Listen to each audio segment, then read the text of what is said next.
Thanks to the editor எல்லாருக்குமே, அப்புறம் Amalraj sir, Dhananjayan sir, cinema team எல்லாருக்கும் ரொம்ப தேங்க்ஸ். ஒரு நல்ல சூப்பர் ரெஸ்பான்ஸ் கிடச்சிருக்கு ப்ரெஷ் ஷோவில். So thank you so much. உண்மையாகவே மாறன் அவருடைய ரைட்டிங் வந்து எனக்கு ரொம்ப பிடிச்சிருந்தது நான் ஸ்கிரிப்டாக படிக்கும்போது. பட் அதே ரெஸ்பான்ஸ் எனக்கு படிக்கும்போது என்ன இருந்துச்சோ அது வந்து இன்றைக்கி ப்ரெஷ் ஷோவில் ப்ரெஸ் எல்லாரும் சொல்லியிருக்காங்க. ஸோ அது எனக்கு ரொம்ப சந்தோஷமாக இருக்குது. So thanks Maran for this. மீடியாவுக்கு வணக்கம். ப்ரெஸ் ஷோவில் நல்ல ரெஸ்பான்ஸ் தந்திருக்கீங்க. உங்களோட விமர்சனம் தான் மக்கள்கிட்ட வந்து படத்தை பார்க்கணுன்ற ஆர்வத்தை தூண்டும்.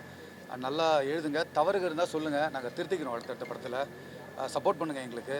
அதே மாதிரி இந்த படம் வந்து இன்றைக்கி இருக்குன்னா அதுக்கு நிறைய பேரோட உழைப்பு இருக்குது. Producer Amalraj sir, Dhananjayan sir, cinema team, G V sir, Teju, எங்கள் artist, cameraman, editor San Lokesh, music director Sam C S, D Imman sir, எல்லோரோட உழைப்பும் இதில் இருக்குது. அதுக்கு எல்லாம் ஒரு நல்ல வேல்யூ கிடைக்குன்னு நம்புகிறேன் நான். மீடியாவுக்கு நன்றி. தேங்க்ஸ். அஃப்கோர்ஸ் சாம்சியஸ் அவருடைய ஸ்கோர் சொல்லி ஆகணும். He work really hard for this film. அப்புறம் இமான் சார் அவரோட சாங்கு. ஸோ தேங்க்ஸ் மியூசிஷியன்ஸ்க்கு வந்து ரொம்ப தேங்க்ஸ் ஃபார் திஸ் ஃபிலிம். இந்த படம் அவங்க 2 பேர் தான் ஸ்கோர் பண்ணியிருந்தாங்க.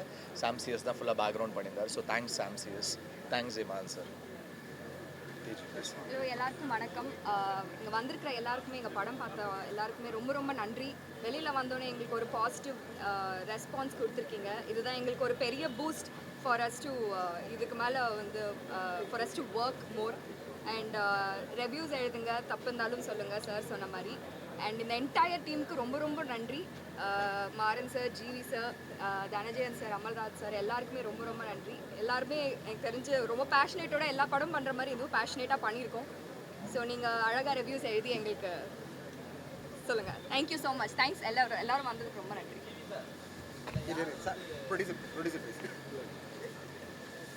எல்லாருக்கும் காலை வணக்கம். ப்ரெஸ் அண்ட் மீடியா இப்போ வந்து ப்ரெஸ் ஷோ போட்டோம். பார்த்துட்டு உங்களோட ஆதரவு வந்து எனக்கு ரொம்ப சந்தோஷமாக இருக்குது. எல்லாருமே வந்து படம் ரொம்ப நல்லா வந்திருக்குன்னு சொல்கிறீங்க. இதை கேட்கும்போது எனக்கு பெரிய நான் பட்ட கஷ்டம் எல்லாமே சரியான மாதிரி இருக்குது. இதை அப்படியே வந்து மக்கள்கிட்ட கொண்டு போய் சேர்த்துருங்க. ப்ரெஸ்ஸு வந்து நல்ல படத்தை வந்து எப்போவுமே தப்பாக கொண்டு போனதில்லை. அதனால் இதை உங்கள் முன்னிலை வைக்கிற நீங்கள் இந்த படத்தை வந்து மக்கள்கிட்ட கொண்டு போய் சேர்த்து எங்களுக்கு ஒரு பெரிய வெற்றியை, எங்கள் டீமுக்கும் எல்லாருக்கும் வந்து ஒரு பெரிய வெற்றியை வந்து கொண்டு போய் சேர்க்கணுன்னு உங்களை எல்லாரையும் வேண்டி கேட்டுக்கிறேன். அதுபோக இந்த படத்தில் நடித்த ஆர்டிஸ்ட் அத்தனை பேருக்கும், என்னுடைய டெக்னீஷியன்களுக்கும் எல்லாருக்குமே வந்து நன்றியை சொல்லிக்கிறேன். அடுத்தது வந்து படம் எல்லாருமே வந்து மக்கள் எல்லோரும் வந்து படத்தை வந்து தேட்டரில் போய் நாளைக்கு ரிலீஸ் ஆகுது. தேட்டரில் போய் எங்களுக்கு வந்து மொத்த டீமுக்கும் வந்து நல்ல ஒரு வரவேற்பை கொடுங்க. நன்றி, வணக்கம். கேள்வி சார். பிளாக்மெயில் இல்லை, ஆக்சுவலி சார் வந்து எனக்கு ஃபஸ்ட்டு சினாப்சிஸ் அனுப்பிச்சாங்க. நான் படித்தேன். எனக்கு ரொம்ப அந்த ட்விஸ்டெல்லாம் ரொம்ப இன்ட்ரெஸ்டிங்காக இருந்துச்சு. சரி, நம்ம இந்த மாதிரி ஒரு மிஸ்ட்ரி த்ரில்லர் வந்து இப்படி ஒரு பிளாக்மெயில் ஃபிலிம் நம்ம பண்ணதில்லை. ஸோ இன்ட்ரெஸ்டிங்காக இருக்கும். நரேஷன் கேட்டேன், நரேஷன் வந்து கொடுத்தாங்க. ரைட்டிங்காகவே எனக்கு ரொம்ப பிடிச்சிருந்தது. இன்னொன்று அவர் வந்து நரேட் பண்ணாமல் எனக்கு புக்கு கொடுத்துட்டாரு. நான் படித்ததில் எனக்கு இன்னும் ரொம்ப பிடிச்சிருந்தது. அப்படி தான். ஸோ மாறன் சார்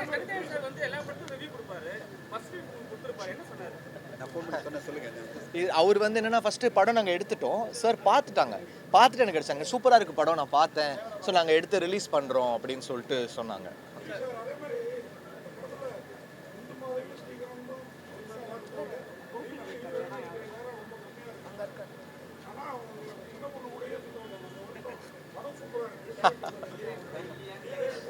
சார் கதை என்ன, இந்த கதை என்னென்னா எல்லா கேரக்டருமே ஈக்குவல். அதாவது இப்போ எந்துதான் பெருசு இல்லை தேஜுது பெருசு அப்படிலாம் கிடையாது. எல்லாருக்குமே ஈக்குவலாக தான் அவர் முதல் நரேஷன்லேயே கொடுத்துருந்தாரு. அதுதான் எடுத்தாங்க. அது எனக்கு ரொம்ப இன்ட்ரெஸ்டிங்காக இருந்துச்சு. ஏன்னா இப்படி ஒரு ஃபிலிம் வந்து யார் மேலே என்ன ட்விஸ்ட்டு ட்ராவல் ஆகும்னு தெரியாது. அந்த ஐடியா எனக்கு இன்ட்ரெஸ்டிங்காக இருந்துச்சு. So I thought I should be part of this film. Sir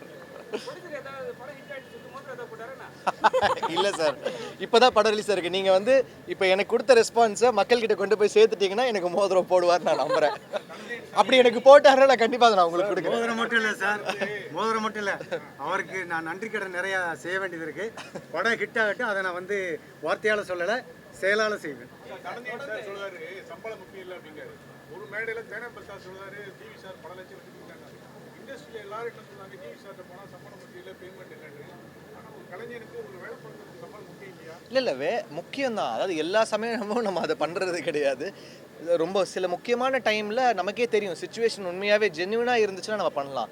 but நம்மளை வந்து அதை வந்து யூஸ் பண்ணிக்கணும்னு நினைக்காம உண்மையாகவே சுச்சுவேஷன் ஜென்யூனாக இருந்துச்சுன்னா கண்டிப்பாக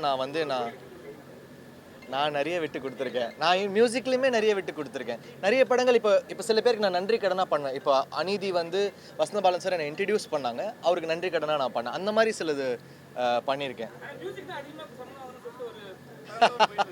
சார் அது படத்துக்கு தகுந்த மாதிரி. இப்போ ஒரு ஸ்டார் வேல்யூ அதோடைய ஆடியோ பிஸ்னஸ் என்ன, அந்த பிஸ்னஸுக்கு என்ன சம்பளம் வாங்குமோ அப்படி வாங்குவேன். நான் வந்து அதே மாதிரி நான் இப்போ குழந்தைங்கள் படம்னா சம்பளம் இல்லாமலே பண்ணியிருக்கேன். காக்கா முட்டைக்கு நான் சம்பளம் வாங்கலை, சைவத்துக்கு நான் சம்பளமே வாங்கலை, ஸோ விசாரணைக்கு வாங்கலை. அது மாதிரி நிறைய அப்படியும் பண்ணியிருக்கேன். விசாரணைக்கு சம்பளம் வாங்கலை, அங்கே யாருமே சம்பளம் வாங்கலை.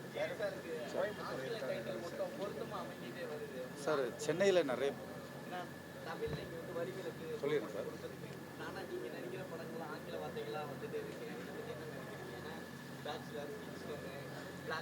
சரி, அந்த டைட்டில் வந்து மாறன் சாரோடைய சாய்ஸ் அது. ஸோ அதை வந்து டைரக்டரோட சாய்ஸை நான் வந்து எப்படி இல்லை நீங்கள் வந்து இப்படி வைங்க நான் சொல்ல முடியாதுல்ல. நான் வெறும் அதில் நடிச்சுட்டு போகிறேன், அவ்வளோதான். அது டைரக்டரும் ப்ரொடியூசரும் எடுக்கிற கால் அது.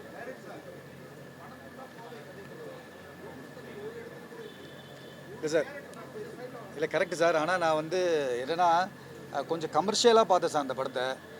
இன்னொன்று இந்த கதையில் இருக்க நான் கதையில் எப்படி எழுதுனேன், சென்னையிலேருந்து புலம்பெயர்ந்து அங்கே போய் தங்கினவங்களை சுற்றி நடக்கிற கதையாக நான் பிளான் பண்ணியிருந்தேன் சார். அதனால் அதை பண்ணலை.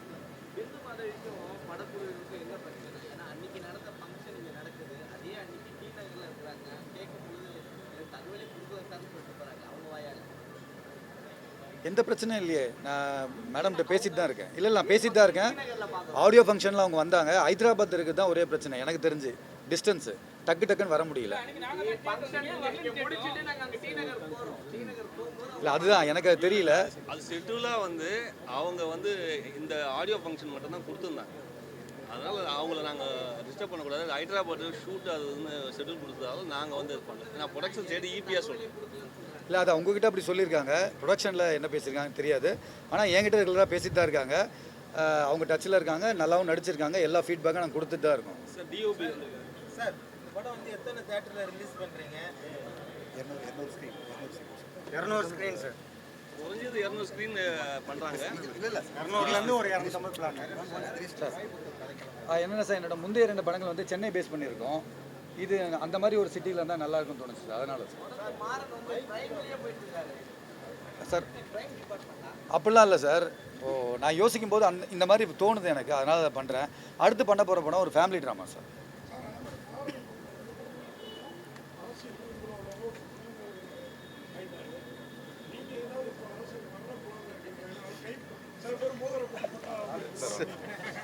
சார்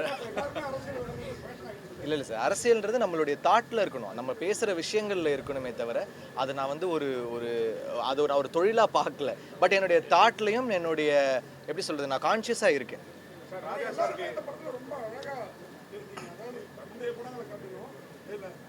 அதுக்கு 100% எங்கள் கேமராமேன் தான். இதில் கேமராமேன் வந்து சொல்லி ஆகணும். Is a great cinematographer and நிறைய படங்கள் பண்ணியிருக்காரு. பிளாக்கு, அப்புறம் நிறைய படங்கள் வந்து சினிமாட்டோகிராஃபி பண்ணியிருக்காரு. மனோஜோட assistant, one of the best technician. எனக்கு கிங்ஸ்டனும் அவர் தான் டிஓபி பண்ணாங்க. இந்த படமும் அவங்க தான். ஆமாம், இப்போ ஃபுல்லாக ஹேர் ட்ரைலாம் பண்ணிட்டு அவர் ஹீரோவாக பண்ண போகிறேன் நெக்ஸ்ட்டு. சார் நீங்கள் தான் வருத்தப்படுற மாதிரி இருக்கு, எனக்கு இல்லையேன்னு.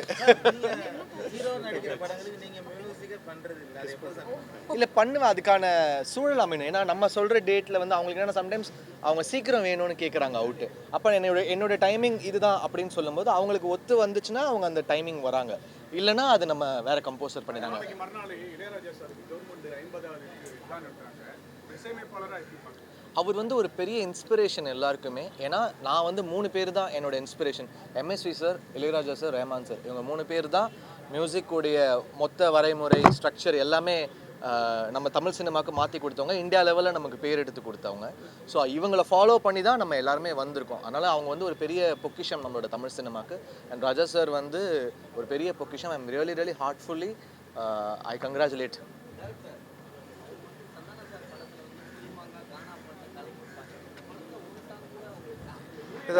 திரைக்கதை தான் சார், கதைக்கு தேவைப்படல. ஒத்துக்கிறியா சாங்கே நாங்கள் வந்து பாதி தான் வச்சுருக்கோம் பாருங்கள். ஏன்னா வந்து கதையை டிஸ்டர்ப் பண்ணக்கூடாதுன்னு முடிவு பண்ணது தான் சார்.